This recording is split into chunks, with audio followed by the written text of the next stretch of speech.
la clase de hoy vamos a hablar del microbioma humano y su influencia en la salud del ser humano.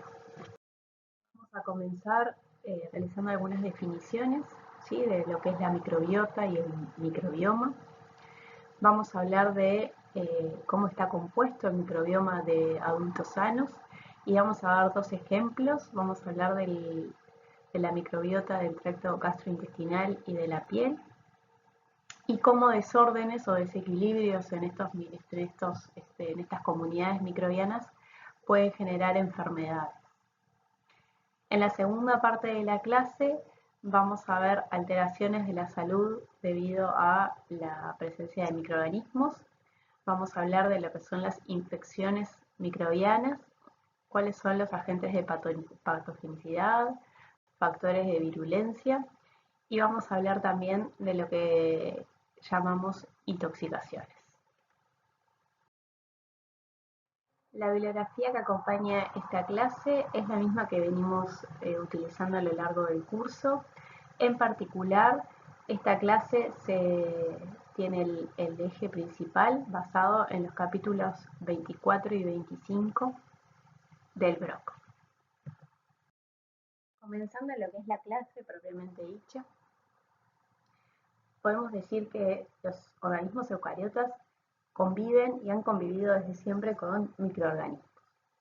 Y su relación con los microorganismos ha ido cambiando a lo largo del tiempo. ¿Y por qué decimos esto? Porque hace siglos hablar de microorganismos implicaba hablar de enfermedades, ¿sí? Uno hablaba de microbiología y pensaba en infecciones, efectos en la salud, enfermedades en plantas, plagas en animales, ¿sí? Pero a lo largo del tiempo y con el estudio de la relación entre los microorganismos y los eucariotas, y cuando hablamos de eucariotas hablamos no solamente del ser humano, sino hablamos de su relación con los animales y con las plantas, se ha estudiado y se ha determinado que es mayor el número de microorganismos que causan un efecto benéfico en sus hospedadores que aquellos que generan enfermedades, ¿sí? A lo largo del curso hemos visto muchísimos ejemplos de aplicaciones de microorganismos, ¿sí?, que se utilizan para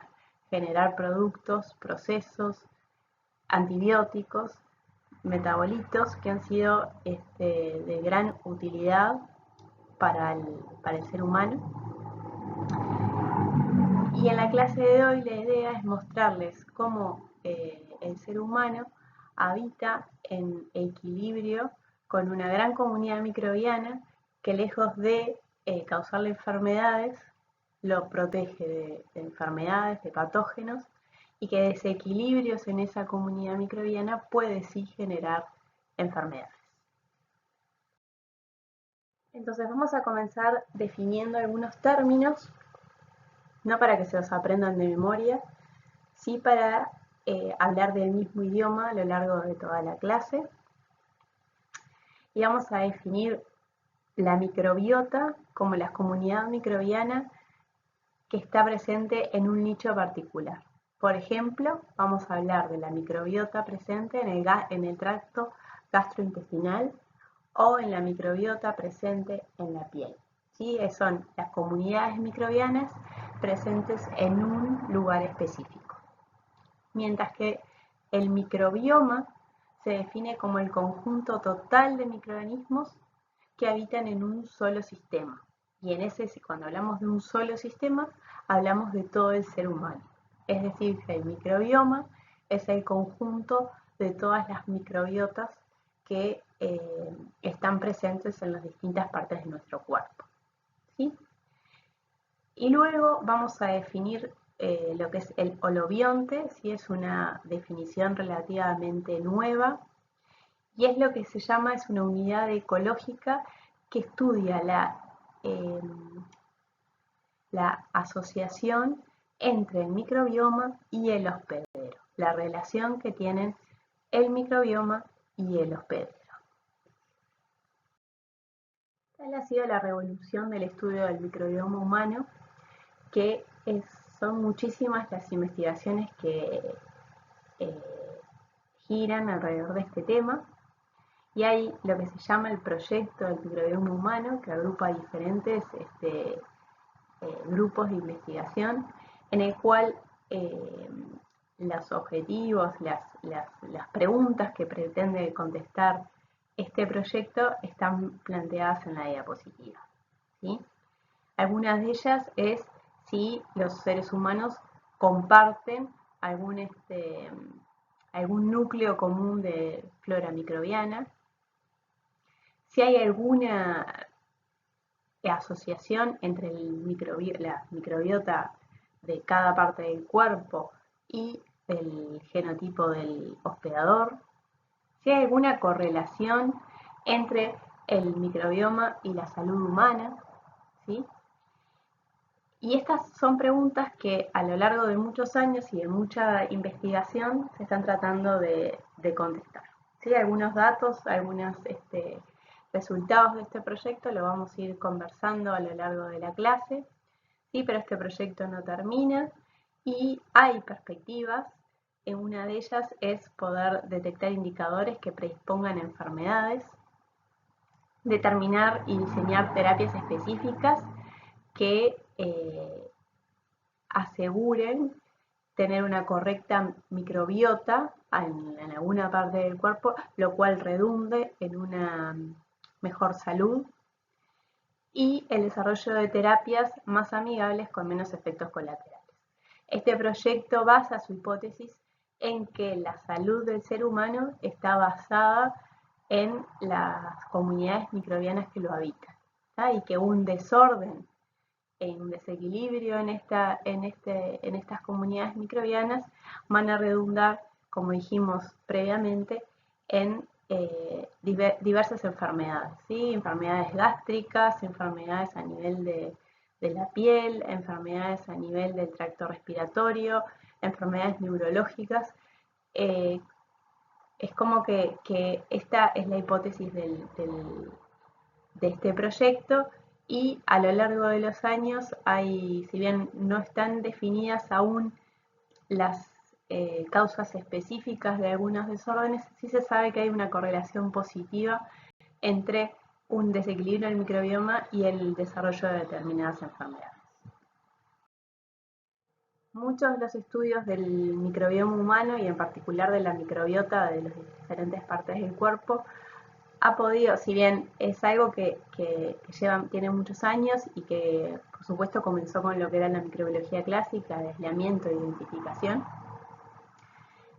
el gran número de información que se ha podido generar en los últimos años ha sido en gran medida gracias a los avances de métodos de secuenciación masiva de gen ribosomal o métodos como la metagenómica, de los que hablamos en las clases de taxonomía, en el cual, mediante análisis moleculares y bioinformáticos, es posible determinar la comunidad microbiana sin la necesidad de hacer cultivos, aislamientos, cultivos, identificación clásica, y también es posible detectar microorganismos que por ahí serían muy difíciles de aislar, y si no estamos realizando los protocolos adecuados para poder realizar los aislamientos de determinados microorganismos, muchas veces no nos estaban detectando. Vamos a ver un ejemplo particular a lo largo de la clase, pero sí fue posible su detección mediante métodos moleculares.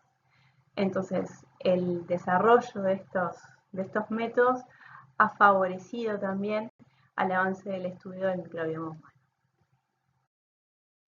En esta diapositiva lo que pueden ver es los distintos lugares del cuerpo, ¿sí? Estamos hablando de la piel, de la nariz y la parte superior del aparato respiratorio, la boca, el sistema gastrointestinal y el sistema urogenital, ¿sí? Estos son las partes de nuestro cuerpo que tienen contacto con el exterior y que presentan una gran variedad de microorganismos, ¿sí? Las distintas partes del cuerpo tienen diferentes características, diferentes contenidos de humedad, diferentes pHs, diferentes contenidos lipídicos, diferentes concentraciones salinas, diferentes concentraciones de oxígeno, y todas esas variables, como ustedes han visto en las primeras clases del curso, afectan la presencia de diferentes microorganismos. Van a favorecer la presencia de algunos microorganismos, mientras que la presencia de otros va a verse desfavorecida, ¿sí? Es así, por ejemplo, que en la piel, si ustedes ven en el primer círculo, en la primera gráfica, la mayor proporción de microorganismos son propiobacterios, ¿sí? Estas son bacterias que, como su propio nombre lo indica, son bacterias que son capaces de producir ácido propiónico en su metabolismo, de disminuir el pH y por lo tanto su presencia puede inhibir la presencia de otros microorganismos, ¿sí? Entonces la presencia de esta comunidad puede proteger el ingreso o la colonización de otro tipo de microorganismos que podrían llegar a ser patógenos, ¿sí? Así como hay zonas del cuerpo que tienen y es necesario que cuenten con una alta carga microbiana y una gran variedad de microorganismos, hay zonas del cuerpo que son estériles, ¿sí? Que es necesario que sean estériles y que la presencia de microorganismos en esos lugares puede ser un evento aislado y muy momentáneo que el mismo sistema inmune debe ser capaz de eliminar o mediante el uso de terapias específicas, como son, por ejemplo, la sangre. La sangre es un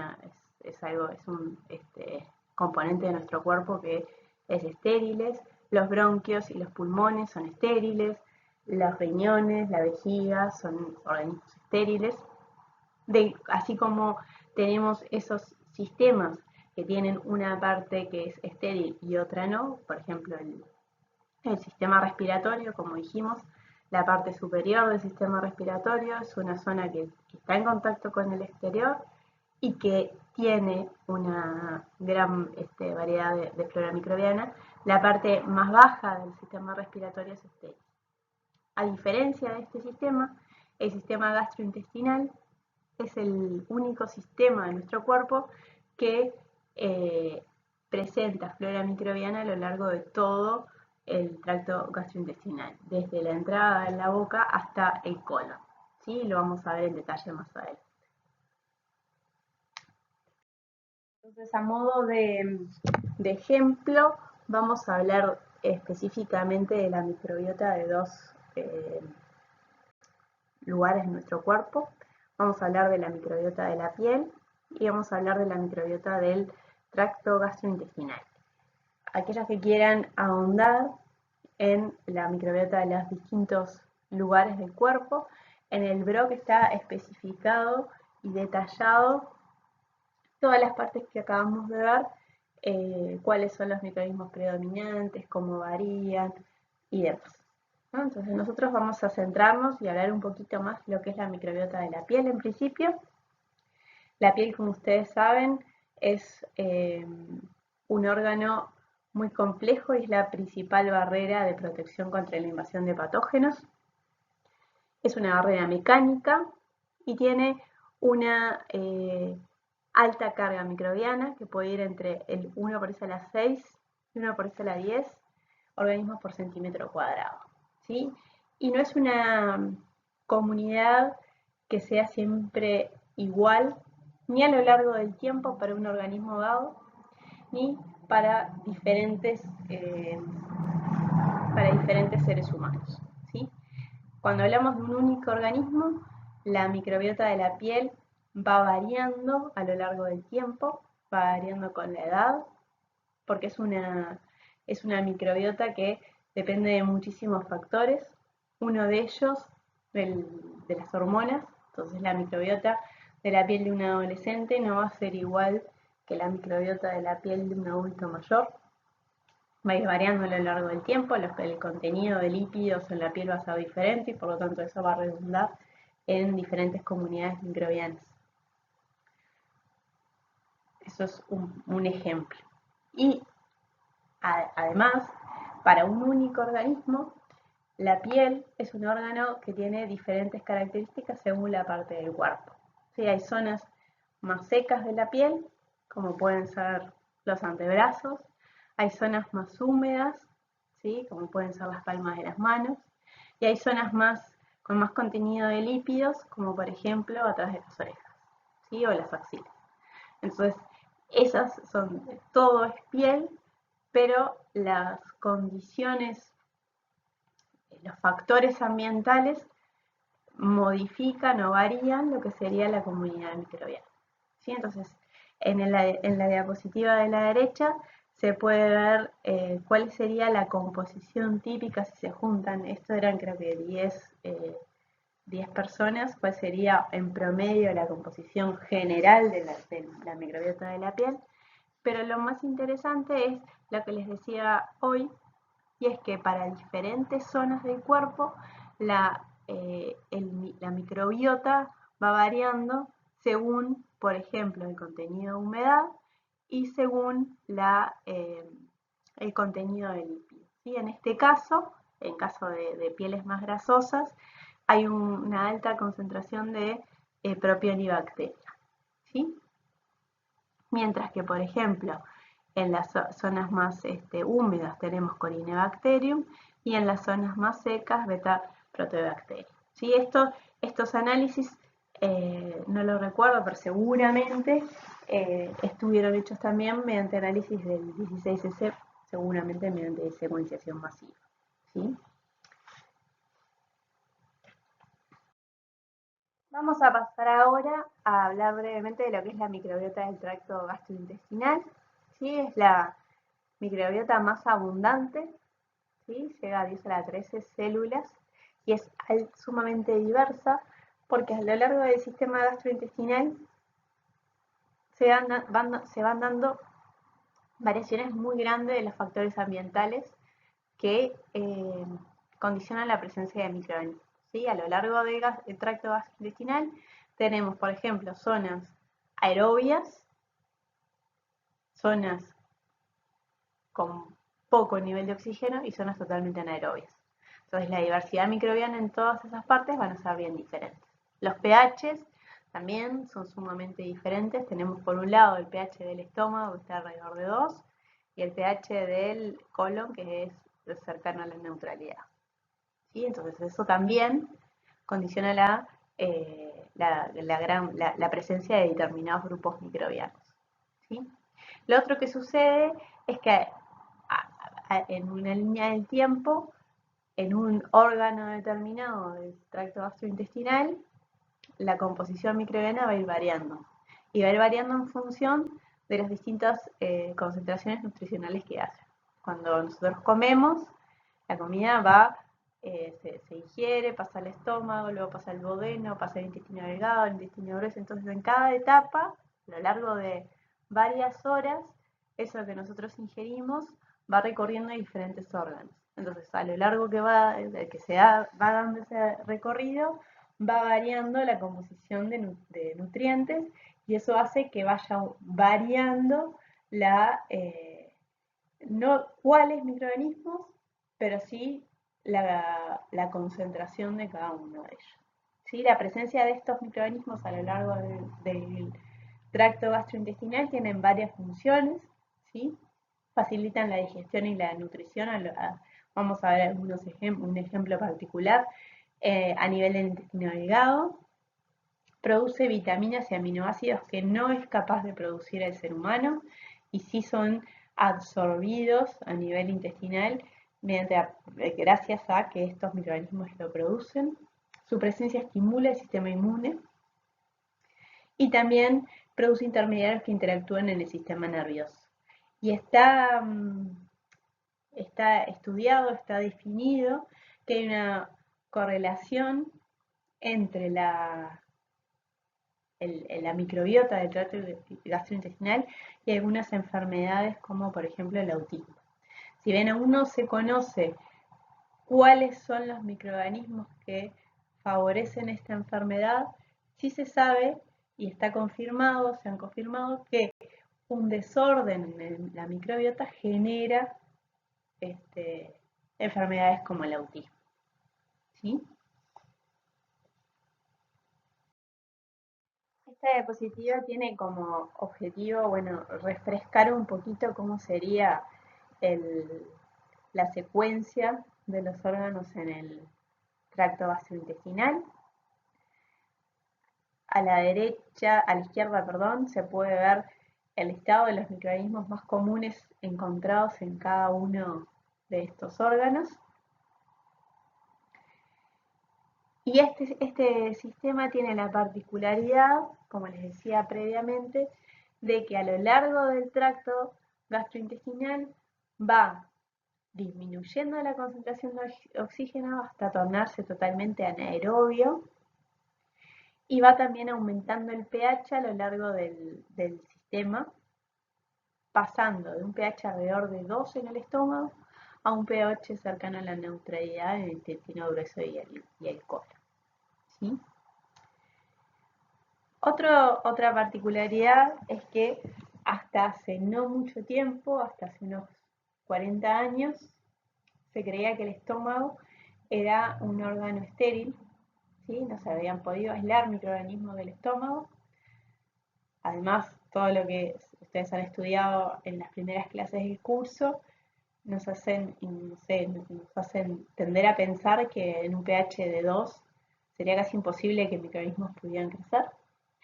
Pero bueno, gracias al desarrollo de técnicas moleculares, se ha podido determinar, se logró aislar luego y se ha podido determinar también la presencia de un microorganismo que es un microorganismo patógeno que se denomina Helicobacter pylori.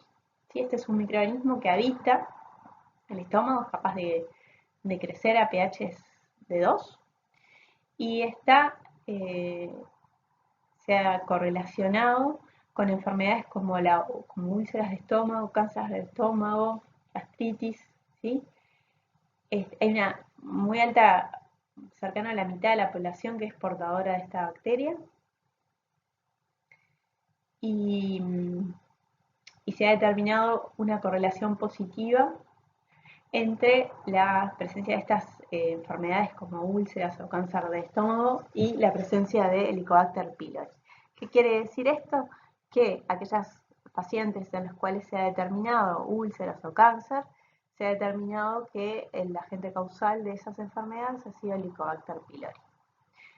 Pero no todas las personas que son portadoras de esta bacteria desarrollan estas enfermedades, sí pueden presentar inflamaciones estomacales, sí llegar al desarrollo de enfermedades. Pero bueno, ya se sabe, y ha sido un avance, ha sido una revolución de la información esto, de que se haya determinado la presencia de esta bacteria en el estómago. ¿Sí? A medida que vamos avanzando en el sistema gastrointestinal, en el duodeno ya comienzan a aumentar el número de células y a medida que va pasando por el intestino delgado, la concentración de oxígeno, como dijimos, va bajando. Lo poco oxígeno que queda se lo van consumiendo microorganismos anaerobios facultativos, como por ejemplo dentro de las enterobacterias Escherichia coli, ¿sí? Dando lugar a un sistema totalmente anaerobio en el cual se encuentran arqueas metanogénicas, se encuentran organismos del género Clostridium, que son totalmente anaerobios también, y favorece y forman parte de lo que es la degradación de los nutrientes a unidades estructurales más pequeñas que pueden ser absorbidas por el intestino para ser parte de los nutrientes del ser humano. ¿Sí? Si bien la concentración cuando llega la materia fecal al colon está en el entorno de 10 a la 11, 10 a las 12 células por gramo, la mayoría de estos microorganismos son microorganismos totalmente anaerobios. Ustedes vieron en el práctico que lo que se utiliza como un indicador de contaminación fecal, por ejemplo, Escherichia coli. ¿Sí? Entonces, la pregunta que nos podríamos hacer es por qué si Escherichia coli está en una concentración bastante más baja que otros microorganismos, es lo que se utiliza como indicación de contaminación fecal. Y bueno, la respuesta a esto puede ser, y es, que es mucho más fácil cultivar en el laboratorio Escherichia coli, que es un microorganismo aerobio, anaerobio facultativo, que, por ejemplo, un microorganismo del género Clostridium, que es un anaerobio estricto. A nivel intestinal se dan muchísimas reacciones que son de suma importancia para el ser humano. ¿Sí? Una de ellas, como dijimos, es la síntesis de algunas vitaminas que no son producidas por el ser humano y salvo que puedan, o sea, en algunos casos pueden ser incorporados a la dieta, o sea, se pueden consumir estas vitaminas, pero naturalmente algunos de ellos son producidos por microorganismos de la flora intestinal. ¿Sí? Como productos de fermentación que se dan en el intestino se generan gases, ¿sí? Las flatulencias son generalmente están compuestas por hidrógeno, metano, CO2, ¿tá? Se producen compuestos con olor, ¿tá? Como compuestos azufrados, y se dan otra serie de reacciones, como por ejemplo la producción de ácidos orgánicos que se absorben, forman parte de lo que es la nutrición. El microorganismo son unidades estructurales más pequeñas que son absorbidas en el intestino delgado.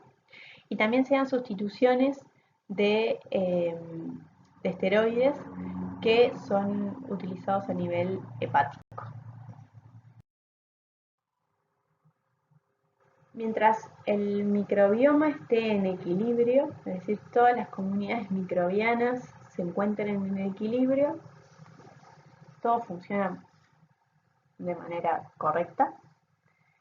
Pero cuando hay alteraciones en estas comunidades, es decir, que se favorecen algunos microorganismos frente a otros debido a diferentes causas, como pueden ser dietas desbalanceadas, estrés, factores climáticos, esos desórdenes a nivel del microbioma se ha estudiado y se ha determinado que pueden generar algunas enfermedades según el sistema que esté desbalanceado. ¿Sí? Es así que desbalances en el sistema gastrointestinal pueden generar obesidad o diabetes, desórdenes a nivel del sistema respiratorio pueden generar asma, a nivel de la piel dermatitis, a nivel de la boca caries y periodontitis, a nivel también gastrointestinal cáncer colorectal, ¿sí? Entonces, el mantener el equilibrio microbiano en nuestro cuerpo ayuda a mantener la salud. ¿Sí? Vamos a ver dos ejemplos de las consecuencias que estos desórdenes pueden generar. A estos desórdenes y a estos desequilibrios que se generan en la microbiota, en particular las alteraciones más estudiadas son las de la microbiota intestinal, pueden generar una serie de enfermedades. Una de ellas puede ser la enfermedad inflamatoria intestinal, y dentro de estas enfermedades, algo que seguramente han escuchado, son enfermedades como la de colon irritable. Y se ha determinado que aquellos pacientes que presentan estas enfermedades tienen un menor número de genes asociados a microorganismos, es decir, que tienen una menor cantidad de microorganismos asociados al tracto gastrointestinal. Y esta disminución en el número de microorganismos y probablemente en la diversidad de microorganismos puede generar, y está determinado que genera este tipo de enfermedades. Mientras que aquellos pacientes que son saludables, que no presentan esta enfermedad, presentan un mayor número de genes asociados a microorganismos. En general no son trastornos causados por la ausencia de un solo microorganismo, sino que al haber un desorden, un desequilibrio, algunos bajan, otros aumentan. Entonces esos cambios en lo que sería la microbiota intestinal es que en este caso particular pueden generar este tipo de enfermedad. Otro tipo de enfermedad que se ha estudiado y se ha determinado que puede ser ocasionada debido a alteraciones en la microbiota, en particular del tracto gastrointestinal, es la obesidad. ¿Sí? Y se hizo un estudio en ratones en el cual se estudió la comunidad microbiana del tracto gastrointestinal, en particular a nivel intestinal, de ratones flacos y ratones obesos. Y se determinó que en los ratones sanos el intestino estaba compuesto por una cantidad similar de bacteroidetes y firmicutes, ¿sí? Ambos microorganismos que son fermentadores, y algunas bacterias metanogénicas en menor proporción. Entonces, ¿qué sucede? Al ingresar el alimento en el intestino, estos microorganismos fermentadores rompen las estructuras grandes en compuestos más pequeños, ¿sí? Ácidos de cadena corta que son absorbidos a nivel intestinal. ¿Sí? En esos procesos de fermentación, en particular los firmicutes, son productores de hidrógeno. Al aumentar la concentración de hidrógeno, como el hidrógeno es un compuesto de esta fermentación, regula la reacción y esta fermentación se ve enlentecida, por lo tanto hay menor producción de ácidos orgánicos, menor absorción. ¿Sí? Absorción. Entonces, de esa forma se regula lo que sería el metabolismo que generan nutrientes que son absorbidos por el intestino delgado y que pasan a lo que es que son parte de la nutrición del ratón en este caso. Por su parte, en los ratones obesos, como ustedes ven en la figura, hay una diferencia en lo que es la comunidad microbiana. En los ratones obesos hay una mayor proporción de firmicutes, una menor proporción de bacteroidetes y una mayor producción de arqueas metanogénicas. ¿Sí? Entonces, ¿qué sucede? Estos bacteroidetes y los firmicutes, ambos fermentadores, pero dijimos que los microorganismos, los firmicutes, los pertenecientes a los firmicutes, como por ejemplo el Clostridium, el Clostridium principalmente, son productores de hidrógeno en estos procesos de fermentación. ¿Sí? Entonces, producen hidrógeno, producen ácidos de cadena corta que son absorbidos a nivel intestinal, pero ¿qué sucede? Al haber tantas arqueas metanogénicas, estas arqueas consumen el hidrógeno para producir metano. Entonces, desplazan el equilibrio de la fermentación, haciendo que esta fermentación no esté regulada por la concentración de hidrógeno, porque el hidrógeno se va consumiendo.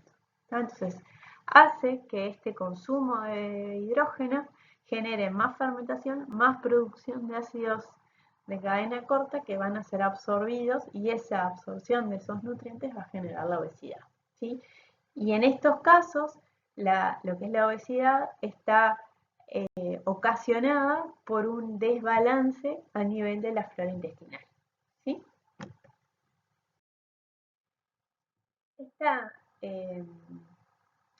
Este desbalance, ¿sí? A nivel de la microbiota puede estar ocasionado, por ejemplo, por el uso de antibióticos, ¿sí? Cuando se necesita la utilización de antibióticos para frenar una determinada infección, esos antibióticos van a tener un efecto sobre el patógeno, pero a su vez van a tener efectos sobre todo el microbioma humano, ¿sí? Y en particular sobre la microbiota del tracto gastrointestinal también, ¿sí? Entonces lo que sucede, como se puede ver en la diapositiva, es cuando no hay antibióticos, ¿sí?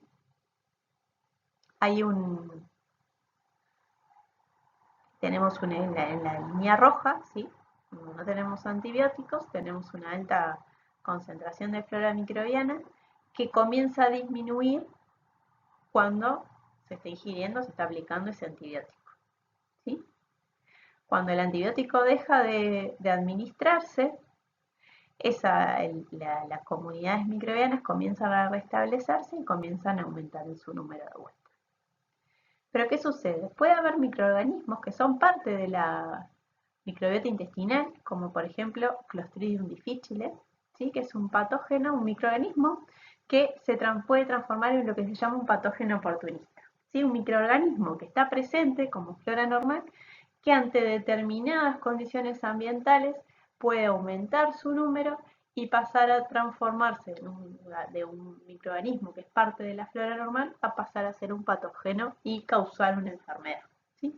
Entonces hay algunas cepas de esta especie que son resistentes a antibióticos y por lo tanto no van a disminuir junto con toda la microbiota intestinal frente a la aplicación de un antibiótico, por el contrario, pueden aumentar durante la aplicación de este antibiótico. Y en particular el Clostridium difficile, es un microorganismo que puede causar diarrea. ¿Sí? Y es un patógeno que aparece principalmente en niños chiquitos cuando se les aplica antibióticos. Entonces pueden pasar dos cosas, que bueno, que luego del combinado de la terapia, este microorganismo de por sí mismo, la microbiota comienza a regularse y bueno, comienza a disminuir, aunque empiecen a aumentar otros microorganismos que son parte de la microbiota intestinal y se vuelve al equilibrio, o puede ser que en el peor de los casos ese Clostridium siga en altas concentraciones con diarrea y que se requiera algún tipo de tratamiento específico. ¿Sí? Es por eso que una de las causas también por la que ustedes vieron lo que es antibióticos y el desarrollo de resistencia antimicrobiana, pero el uso indiscriminado también de antibióticos puede generar este tipo de desórdenes a nivel del microbioma humano que pueden a su vez generar otras patologías. Y es por eso también que muchas veces, sobre todo a los niños, cuando se les administra antibióticos, se recomienda también acompañar ese antibiótico con microorganismos que llamamos, y vamos a nombrar a continuación, probióticos. ¿Sí? Muchas veces, sobre todo vuelvo a repetir, en el caso de niños, la administración de antibióticos está acompañada de la sugerencia del consumo de, por ejemplo, leches fermentadas que tienen microorganismos que pueden ayudar a que ese desbalance de la microbiota intestinal no sea tan drástica. ¿Sí? Entonces, vamos a hablar ahora de cómo podemos revertir esos cambios en la microbiota intestinal y generar lo que se llama una modulación positiva. Y bueno, la dieta, sin lugar a dudas, es un factor clave en la microbiota intestinal, porque los nutrientes van a condicionar los microorganismos. En muchos casos se recomienda la ingesta de probióticos, que son estos microorganismos viables, por ejemplo, presentan leches fermentadas, que pueden asentarse y formar parte de la microbiota intestinal, o la ingesta de prebióticos, que son nutrientes específicos que puedan favorecer algún tipo de microorganismo específico. ¿Sí? En los casos más extremos es que hablamos de lo que se llaman los trasplantes fecales, que es transferir microbiotas del intestino sano al intestino de un individuo que tiene una disbiosis mediante colonoscopia. Pero digamos que esto es como el último recurso al que se llega.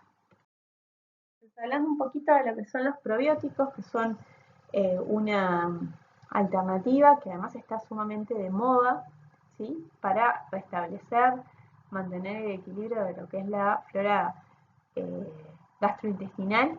¿Ya? Estos probióticos son microorganismos viables que se suministran por vía oral y que tienen que tener la particularidad de poder soportar las condiciones del estómago. ¿Sí? No crecer, pero sí soportar la bilis, los pH bajos para poder llegar al intestino y allí asentarse. Y bueno, y en esto de los probióticos les decía que están sumamente de moda y es y seguro que han visto el surgimiento de muchísimos alimentos fermentados. Aquí en Uruguay hay muchos proyectos nuevos de bebidas fermentadas como el kefir de agua, la kombucha, eh, alimentos fermentados como por ejemplo el tempe. Son todos productos que son a base, fermentaciones a base de microorganismos, principalmente levaduras como Saccharomyces y bacterias como Lactobacillus, que lo que se generan son, bueno, degradaciones de azúcares mediante fermentaciones, y no solo generan unas bebidas que son ácidas, pero sí tienen una alta carga de microorganismos. Entonces lo que se ingiere no solo es la bebida, sino se ingieren esos microorganismos que son capaces de asentarse en el intestino delgado, y mediante competencia con otros microorganismos se establecen y pueden restablecer lo que es la flora microbiana. Sí, hay un gran resurgimiento de este tipo de alimentos que son vienen están muy asentados en lo que es la comida asiática, oriental, y bueno, están llegando aquí a Occidente y cada vez son más comunes, y el objetivo, lo que es el marketing de venta, es justamente establecer y mantener el equilibrio de la microbiota intestinal, lo cual favorece una vida más saludable. A modo de resumen, el, el establecer un equilibrio en el microbioma humano tiene una alta importancia. Como dijimos, aporta al metabolismo y a la nutrición mediante la síntesis de metabolitos que son producidos únicamente por microorganismos y no por el ser humano. ¿Sí? Para poder acceder a ellos, el ser humano tiene que eh, ingerirlos específicamente. Su presencia en las determinadas zonas que vimos es una protección frente a otros microorganismos patógenos, por ejemplo, mediante competencia, y a su vez regulan lo que es la respuesta del sistema inmune, ya que estos microorganismos son reconocidos por el sistema inmune como no patógenos. Entonces, ante la presencia de un microorganismo que es externo a ellos, desarrolla lo que es la respuesta del sistema inmune. ¿Sí? Como factor negativo, los microorganismos, mientras estén en su nicho, van a ser favorables a ese nicho. Pero cuando cambian de nicho, pueden transformarse en patógenos. Y un ejemplo muy claro, por ejemplo, es el Staphylococcus aureus, que es para muchísimas personas son portadores de Staphylococcus aureus en las mucosas nasales, pero cuando ese Staphylococcus aureus pasa a otro lugar, por ejemplo a los ojos o a una herida en la piel, se transforma en un patógeno. ¿Sí? Entonces, al estar conviviendo con microorganismos, mientras esos microorganismos estén en un lugar particular, no hay problema. Cuando se mueven o aumentan de forma ilógica el número, se transforman en fuentes de patógenos. ¿Sí? Y la otro efecto negativo es que, bueno, están presentes, son sumamente importantes para la salud, y cualquier desequilibrio en ese microbioma puede generar trastornos o enfermedades, en lo cual hay diversas áreas de investigación que se están desarrollando en el mundo. ¿Sí? Hay quienes dicen que el microbioma humano es nuestro segundo genoma, ya que tiene muchísimas, 10 veces más células del microbioma humano que de lo que son células que forman parte de nuestro cuerpo. Y así como la presencia de los microorganismos, como dijimos, en muchos casos es benéfica, ¿sí? Hay alteraciones en la salud que están causadas por la presencia de microorganismos y bacterias. Ustedes conocen muchísimos casos. Y lo que queremos recalcar es que la enfermedad ocasionada por bacterias es una excepción, no la regla, y como dijimos en la primera diapositiva del curso de la clase, la mayoría de los microorganismos son beneficiosos para el ser humano. Hay muy pocos y están bastante bien clasificados y estudiados, que son microorganismos que generen enfermedad, ¿sí? Entonces, antes de seguir adelante, vamos a definir dos tipos de enfermedades causadas por microorganismos. Una de ellas es lo que es una infección y la otra tipo de enfermedad es una intoxicación. Hablamos de una infección cuando lo que causa la enfermedad es la presencia del patógeno. Es decir, que el patógeno está presente o que crece dentro de los hospedero. Y aquí vamos a ver dos ejemplos particulares. Dos ejemplos. Uno que es el aumento de un determinado microorganismo en un lugar, por ejemplo, el aumento de bacterias en el pulmón, eso genera una infección respiratoria, ¿sí? El microorganismo, vamos a ver, llegó a ese lugar, se estableció, creció, generó determinados metabolitos que generaron una enfermedad, ¿tá? Eso es una infección. El otro tipo de infección son lo que llamamos infecciones alimentarias, que es la ingestión de un alimento contaminado con un alto número de bacterias patógenas. Y en este caso, por ejemplo, hablamos de lo que es la salmonelosis. La salmonelosis es una enfermedad alimentaria generada por la ingestión de un alimento con una alta carga de un microorganismo patógeno, que en este caso es un alto número de salmonela, ¿sí? No todos los microorganismos generan una infección alimentaria debido a su presencia. Hay algunos microorganismos que generan lo que se llama una intoxicación, que es una enfermedad provocada por una toxina producida por un microorganismo. La presencia del microorganismo no es lo que genera la enfermedad, sino que lo que genera la enfermedad es la toxina producida por ese microorganismo. Es decir, que el microorganismo no requiere estar presente para generar la enfermedad, ¿sí?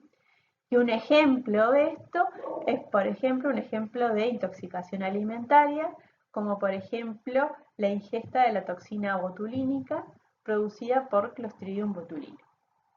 O la intoxicación alimentaria producida por una toxina producida por Staphylococcus aureus. ¿Sí? Staphylococcus aureus no genera una infección alimentaria, no genera enfermedad por la presencia del microorganismo, sino que genera una enfermedad debido a una toxina que produce la presencia de ese microorganismo, ¿sí? O sea que es bien importante esta diferenciación en dos tipos de enfermedades, infección e intoxicación. Nuestro cuerpo, o sea, todas las vías de entrada de nuestro cuerpo, todo lo que está en contacto con el ambiente, tiene defensas, barreras, que evitan la invasión de patógenos, ¿sí? Ahí en la diapositiva tienen los diferentes lugares y cuáles son las estrategias que tiene nuestro cuerpo, ¿sí? Para evitar el ingreso de microorganismos, ¿sí? En los ojos tenemos las lágrimas, ¿sí? Que tienen lisosima. Ustedes vieron lo que era la lisosima y cuál era el efecto que tenía en la pared celular de las bacterias. Hay a nivel de la nariz, por ejemplo, lo que son las mucosas y toda la vellosidad que hay en la nariz, lo que genera es también un filtro para que microorganismos no ingresen a lo que es el sistema respiratorio bajo, ¿sí? La piel, ¿sí? Que es nuestro órgano protector de la barrera física más grande que tenemos, y así sucesivamente pueden, allí en la diapositiva están bien detallados, ¿sí?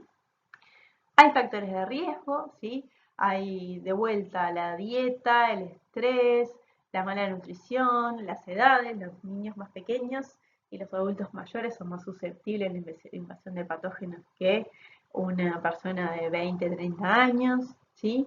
Hay otras patologías que pueden afectar y afectar el sistema inmune y por lo tanto ser más susceptible a la invasión de patógenos, ¿sí?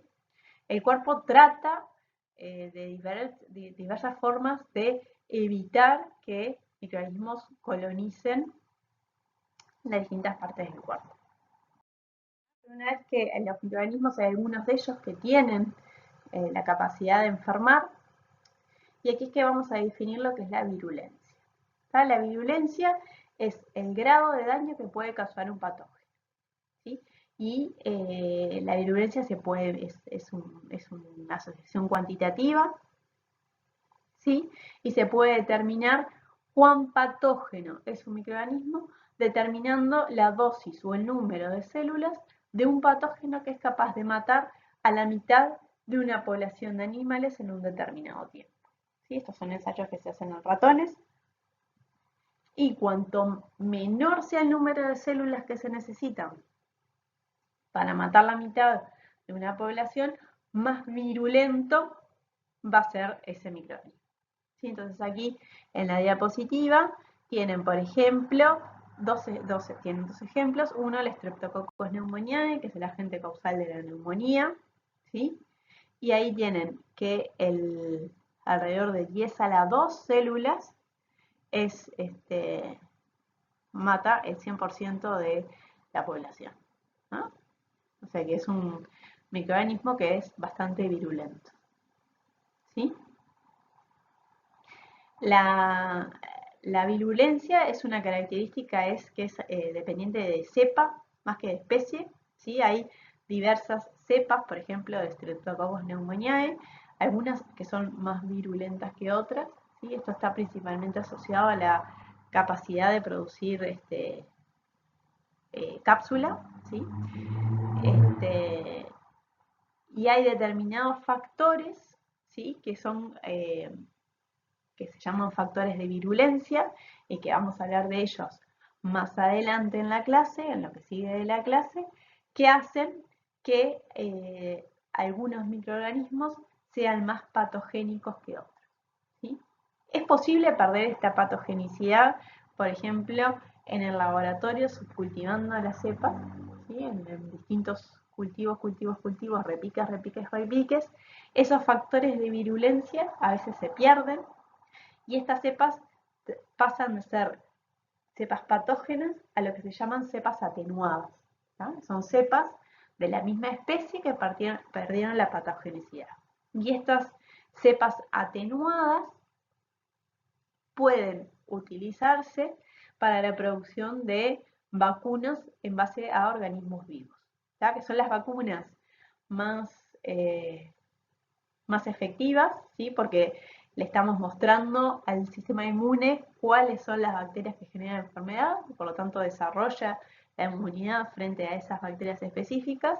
Tenemos que estar bien seguros de que esas bacterias estén realmente atenuadas y que no se vire esa atenuación y que pasen a volver a ser patógenos, ¿sí? Aquí en esta diapositiva yo lo que le quería mostrar son distintos patógenos alimentarios que causan infección, ¿sí? Tenemos a Salmonella, tenemos a Listeria monocytogenes, Escherichia coli 257H7, son algunos de los más renombrados a nivel de lo que es la microbiología alimentaria. Y quiero que vean que para causar enfermedad, la dosis infectiva de Salmonella está alrededor de 10 a la 4 bacterias, ¿sí? 10.000 bacterias. Se necesitan comerse 10.000 bacterias para que generen la enfermedad, que es un número que es relativamente elevado, necesitan haber crecido, ¿sí? en el alimento para poder generar enfermedad. A diferencia de lo que es la Escherichia coli 257H7, que es una bacteria Escherichia coli enterohemorrágica, esta es una cepa que adquirió factores de virulencia que la transformaron. Nosotros vimos a lo largo del curso que Escherichia coli es parte de nuestra flora normal, ¿sí? De la microbiota intestinal, pero mediante la adquisición de factores de virulencia, muchas veces mediados por plásmidos, se transforman en cepas patógenas. La Escherichia coli O157H7 es la más patogénica de todas las Escherichia coli y se necesita muy poquitas células para generar enfermedad, ¿sí? En contraposición a lo que es Salmonella. ¿Qué tiene que hacer una cepa para poder ser patógena? Tiene que poder llegar al lugar, adherirse a un determinado órgano, a un lugar del hospedero, adherirse, invadir y multiplicarse, ¿tá? Para generar la infección.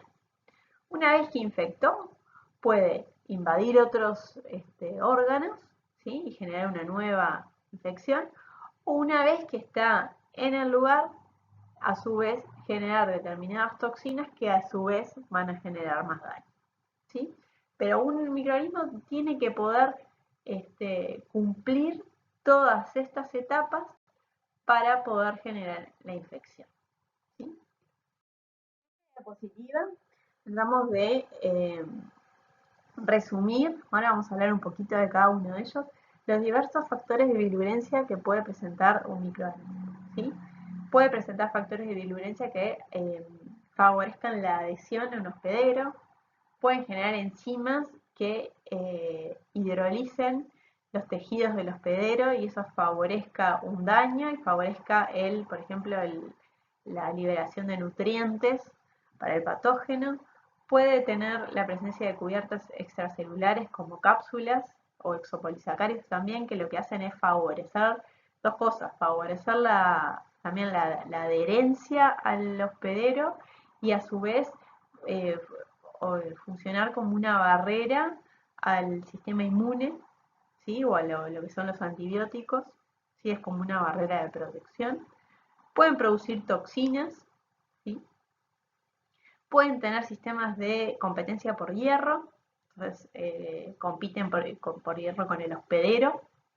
Y hay algunos microorganismos, sea en lo que es en el caso de patógenos humanos, se ha descrito para Staphylococcus aureus, que son la capacidad de captar señales del ambiente, en el cual se llaman señales de quorum o quorum sensing, que es que las bacterias están presentes, latentes, van creciendo y van liberando un compuesto químico, que generalmente es una lactona, que las células de la misma especie que están alrededor la van sensando, van detectando.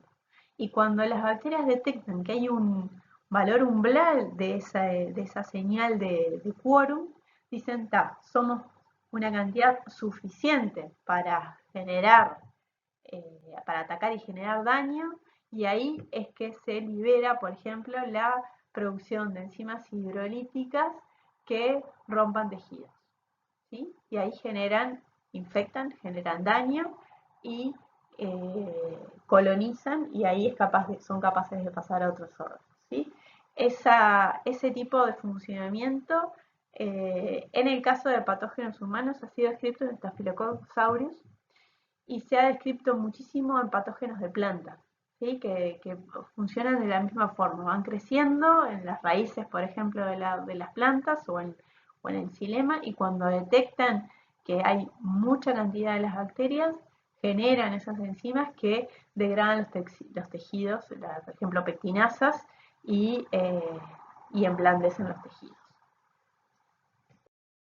Dijimos, uno de los factores de virulencia que hacen a una cepa de un microorganismo más patógeno es, por ejemplo, la presencia de cubiertas extracelulares, como por ejemplo la presencia de cápsulas, que no solo lo que hace es favorecer la adherencia ante una superficie, ante un órgano, sino también es una protección a lo que es el sistema inmune o las terapias de antibióticos, ¿sí?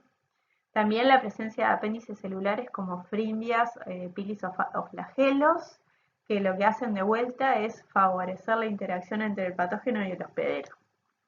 Ayuda a la adherencia para que una vez en el lugar se pueda establecer que crezcan y, bueno, y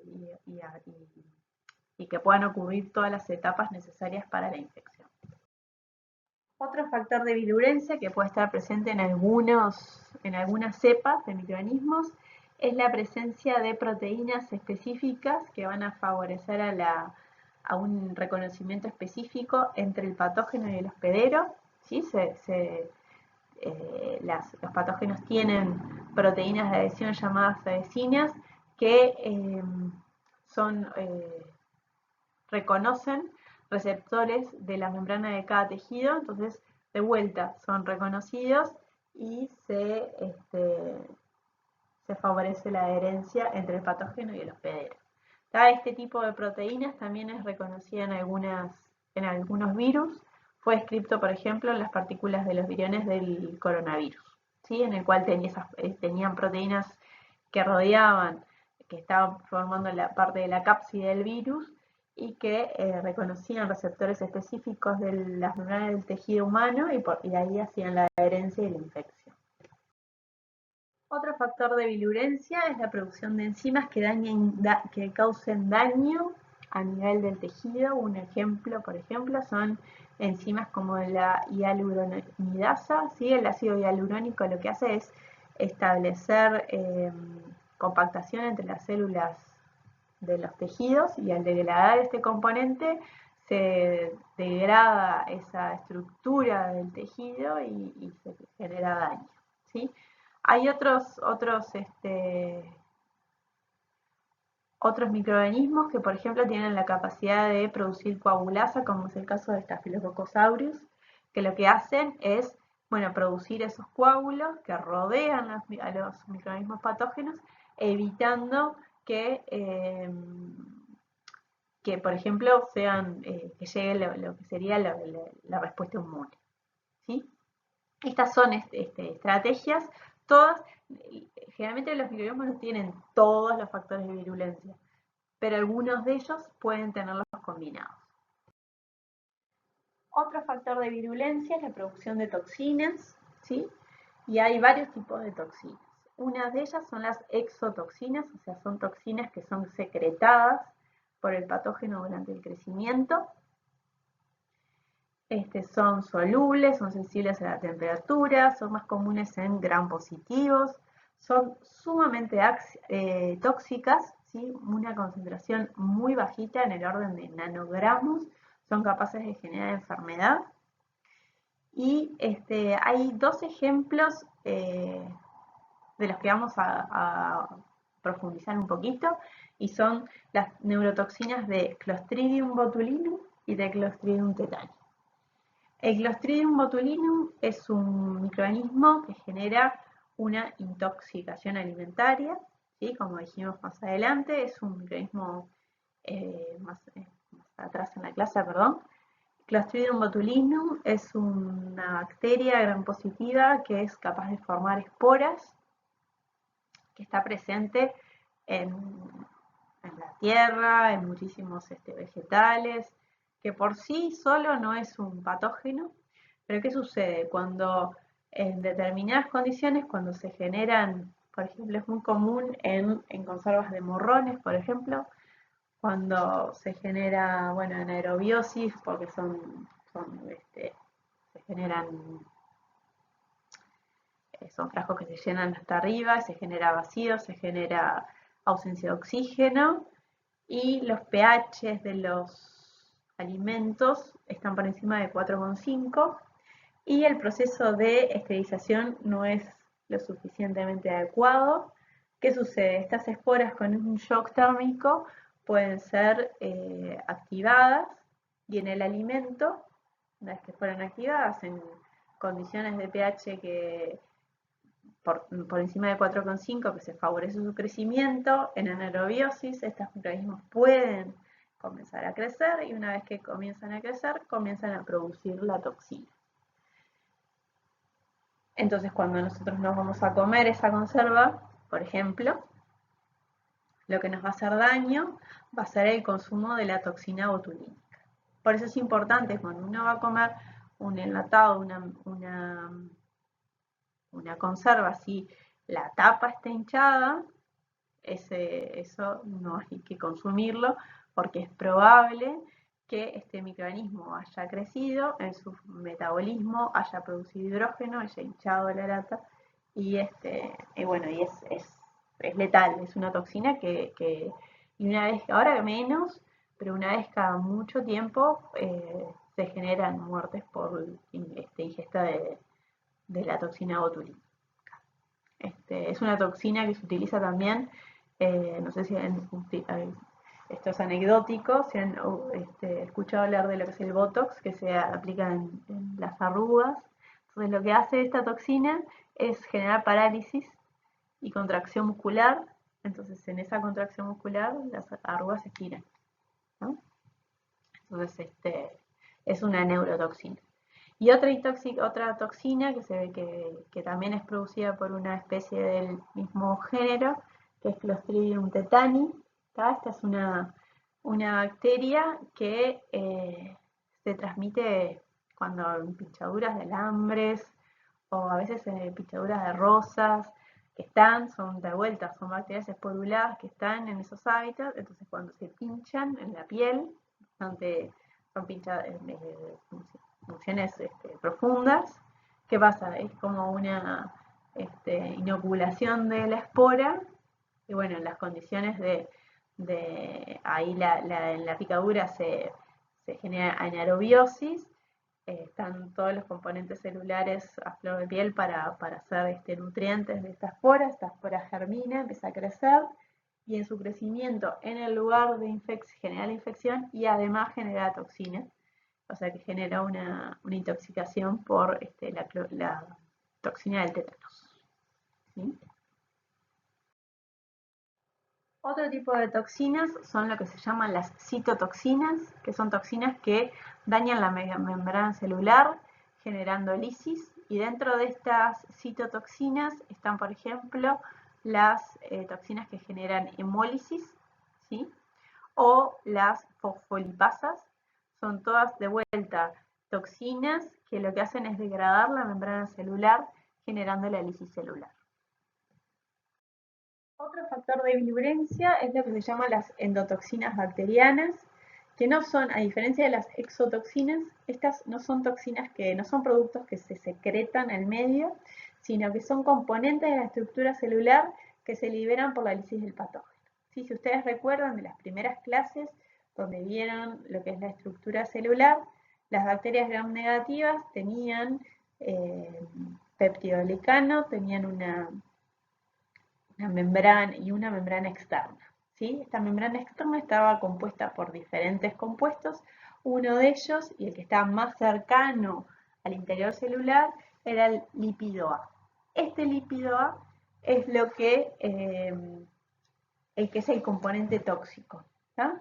Que lo que sucede es cuando se da el lisado celular por algún factor, estos componentes, o sea, si bien no hay bacterias vivas, estos componentes quedan libres en el medio y son compuestos que generan una respuesta inflamatoria, muchas veces fiebre, y por eso estos compuestos son conocidos como pirógenos. ¿Sí? Seguramente ustedes vieron en las clases de agentes para el control de microorganismos, seguramente vieron métodos para el control de pirógenos, ¿sí? Son especialmente peligrosos y es por eso que tiene una gran importancia en lo que es la industria farmacéutica por su posible presencia en soluciones intravenosas. Entonces es sumamente importante la calidad del agua con la que se fabriquen estas soluciones intravenosas, porque nosotros podemos hacer un análisis de esterilidad, determinar que esa solución intravenosa está estéril, pero si tiene la presencia de estas endotoxinas bacterianas, van a generar un gravísimo problema en los pacientes. Por último, dentro de las toxinas que pueden ser factores de virulencia, está la producción de toxina mediada por hongos. Estas toxinas son denominadas micotoxinas. Y con respecto al ser humano, estas toxinas lo que pueden generar son intoxicaciones alimentarias, ya que no son toxinas que se produzcan en el organismo debido a la colonización de un hongo, sino que son toxinas que se producen en determinados alimentos, como por ejemplo el trigo, la cebada, el maní, en uvas, el café. Según hay diversos alimentos que son contaminados por determinados hongos, y estos hongos, algunos de ellos son capaces de producir toxinas, ¿sí? De las más conocidas son las más conocidas porque son las más tóxicas, son las aflatoxinas, que son producidas por un hongo de género Aspergillus, en particular el mayoritario es Aspergillus flavus, que tienen un efecto cancerígeno demostrado. Y como les decía, estas toxinas pueden generar lo que se llaman intoxicaciones alimentarias y pueden causar enfermedad debido a la ingesta de alimentos contaminados. Y es por eso que en muchos alimentos, en nuestro reglamento reumatológico nacional, estas toxinas están reguladas y hay límites máximos permitidos de muchas de estas toxinas en muchos alimentos, ¿sí? Hay algunas toxinas también que están comenzando a ser estudiadas, que son las que están recuadradas, que son las de Claviceps purpurea, que son productores de una toxina que se llama alcaloides del argot y que son están bastante estudiadas también porque generan toxinas en alimentos para mascotas, ¿sí? Hay cursos específicos en los que se ahonda en ese tipo de toxinas, son temas de estudio e investigación también a lo largo del mundo. En este curso solamente se los queríamos presentar. Y por último, mencionar que estos factores de virulencia pueden estar codificados en fragmentos móviles del ADN, como por ejemplo en plásmidos o en transposones, pero también pueden estar codificados dentro del genoma, y dentro del genoma estos factores de virulencia están codificados en lo que llaman islas de patogenicidad, porque están codificados en genes que están contiguos uno enseguida de otro. Y estos factores de virulencia codificados en el genoma, en algunos casos, como es el caso de Salmonella,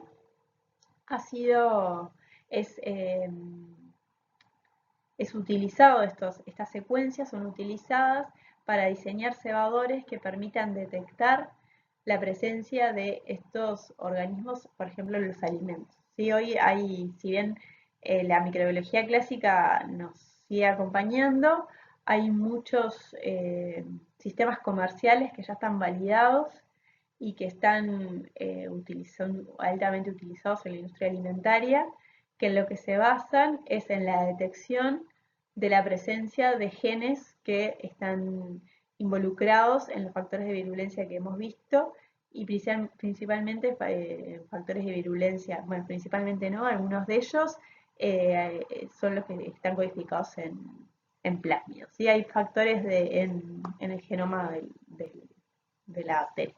Hay algunos kits comerciales que están desarrollados para Escherichia coli o 157H7, y bueno, los factores de virulencia de esta bacteria sí están codificados en plásmidos, pero bueno, lo que se detecta es la presencia de genes que están asociados a los factores de virulencia.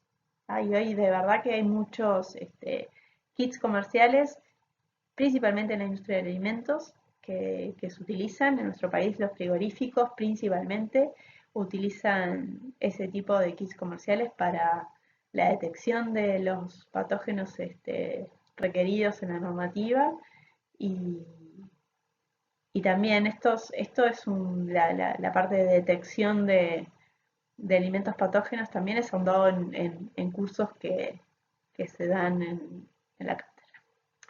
Así que bueno, por hoy esta es todo para la clase de hoy. Cualquier consulta me pueden escribir o hacer consultas por el foro.